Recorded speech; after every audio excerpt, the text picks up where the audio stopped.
Assalamualaikum warahmatullahi wabarakatuh. Perkenalkan nama saya Adi Indra Pratama dengan NIM akhir 045 dari kelas Teknik Informatika A angkatan 2022. Oke, saya di sini akan menjelaskan mengenai sejarah awal internet yang kita gunakan untuk saat ini.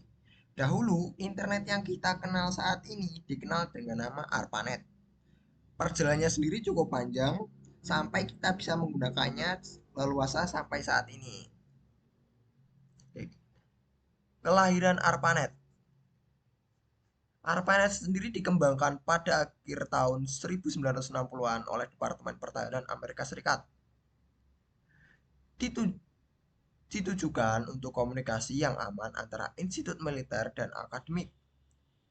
Jaringan yang pertama kali digunakan ialah teknik paket switching dan komputer komputer yang pertama kali berhasil dihubungkan ialah dari Universitas California, Los Angeles, dan Stanford Research Institute. TCP atau IP, landasan protokol internet. Protokol Control Transmission atau protokol internet dibuat pada tahun 1970-an oleh Vinton Cerf dan Robert Kahn. Tujuannya sendiri adalah memungkinkan konektivitas tanpa batas dan pertukaran data di berbagai jaringan. Rangkaian protokol standar untuk internet modern. Jadi, IP ini adalah dasar untuk kita dapat mengakses internet itu sendiri. World Wide Web membuat internet dapat diakses. Penciptanya sendiri adalah Sir John Lee pada tahun 1989. World Wide Web ini sendiri yang kita kenal kalau bahasa sininya itu adalah WWW.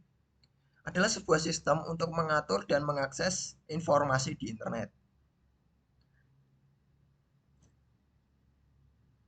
Caranya sendiri dengan memanfaatkan hypertext dan URL untuk menghubungannya ke dalam web.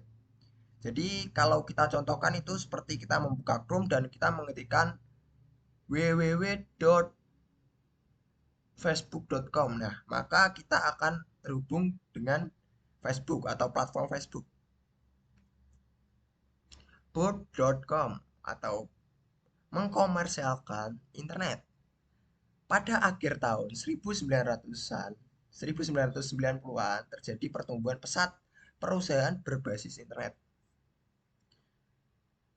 Seperti perusahaan Amazon, Google yang kita kenal saat ini, dan Yahoo. Ada yang pernah menggunakan Yahoo? Ya sudah. Kalau saya sendiri menggunakan internet itu pada awal 2008. Jadi saya masih masih menjumpai ini Yahoo ini. Perkembangannya sangat pesat sendiri, didukung dengan banyak sekali investor yang ingin mendanai usaha online.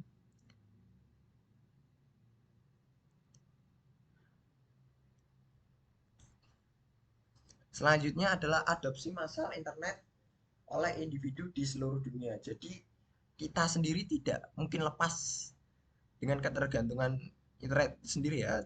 Kan kita masih butuh informasi, kita butuh relasi, kita butuh komunikasi dengan orang lain. Nah, kita itu dibantu dengan internet itu sendiri. Mesin pencari merevolusi perjalanan web. Nah, mesin pencari itu apa sih? Seperti kita itu browsing atau kita searching di Google ya. Itu kita mencari sebuah informasi di internet. Algoritmanya menggunakan PageRank Google meningkatkan relevansi pencarian. Yahoo dan AlphaSista adalah mesin pencari awal yang populer. Tapi untuk saat ini tetap Google ya. Orang kita menyebut untuk mencari informasi aja googling sana googling. Nah, berarti kan sebuah sebuah keberhasilan untuk Google itu sendiri ya, untuk mempopulerkannya brandnya. Mesin pencari memungkinkan pengguna untuk menemukan informasi dengan mudah. Saat ini untuk kita tidak tahu informasi apapun itu susah ya, karena informasi itu berseliweran di internet sana. Jadi kita dapat mencari informasi yang apa yang kita butuhkan dengan mudah. Selanjutnya adalah mengindeks dan mencari konten web dalam jumlah besar secara efisien. Kalau kita masih menggunakan buku ya gitu, kalau kita mencari sebuah informasi seperti contohnya hmm, penyebab erosi, nah gitu. Kalau di buku kan kita harus mencari judul bukunya apa, terus dalam bab berapa dia dijelaskan. Nah, kalau internet sendiri itu beda ya, kita tinggal mengetikkan apa yang kita butuhkan, lalu akan muncul. Selanjutnya adalah Web 2.0, bangkitnya konten buatan pengguna, peralihan dari web statis ke platform interaktif. Nah, kalian sendiri masih menjumpai nggak sebuah web yang tidak interaktif seperti isinya cuma teks itu. Nah, sekarang mulai beralih ya, seperti kita dapat intinya kita dapat berinteraksi dengan web tersebut. Blog, sosial media, dan situs berbagai video menjadi populer. Nah, media sosial, ada yang di sini menggunakan WhatsApp, pasti ada semuanya web. Hampir semua menggunakan WhatsApp. Berbagi video, apa platform berbagi video yang terkenal? Ya banyak ya, ada YouTube, ada TikTok, dan lain-lain. Mendorong kolaborasi dan partisipasi pengguna. Dan konsep yang diperkenalkan seperti jejaring sosial atau crowdsourcing. Ya, seperti kita dapat mengenal orang lain, individu baru melalui internet, seperti melalui Instagram, melalui Facebook, seperti itu. Itu adalah contoh dari web interaktif. Internet seluler, internet menjadi seluler. Nah, dahulu mengakses internet itu hanya bisa menggunakan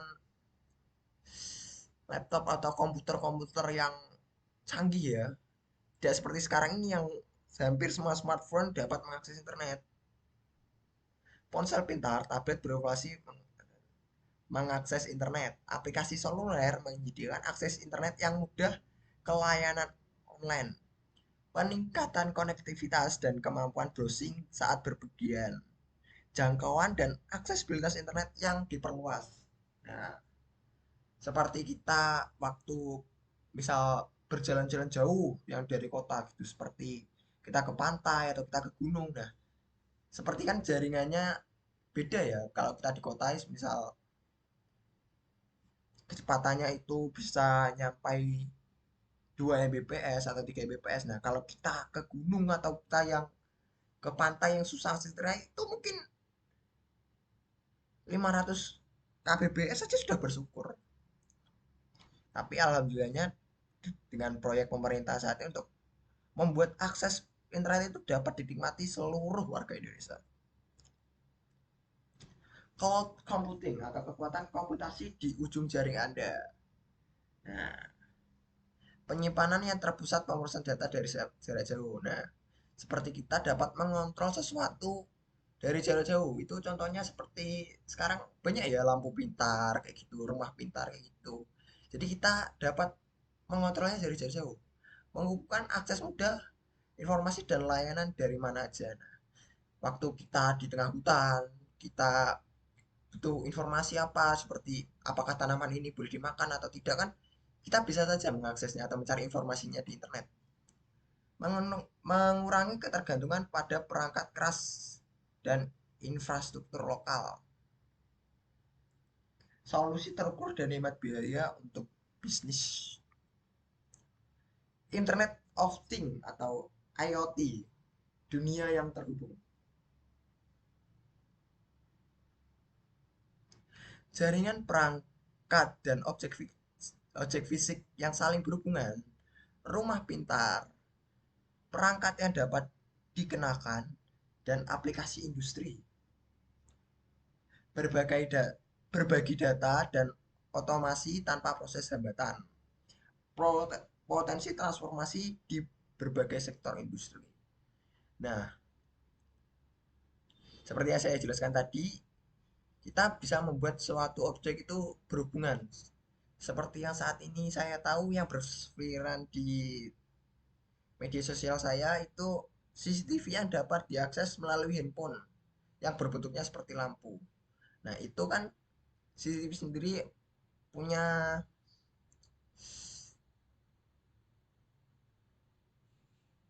punya sistem operasi yang dapat dijalankan melalui handphone kita. Jadi kita nggak perlu repot-repot untuk awalnya menggeser kameranya, terus kita menyalakannya.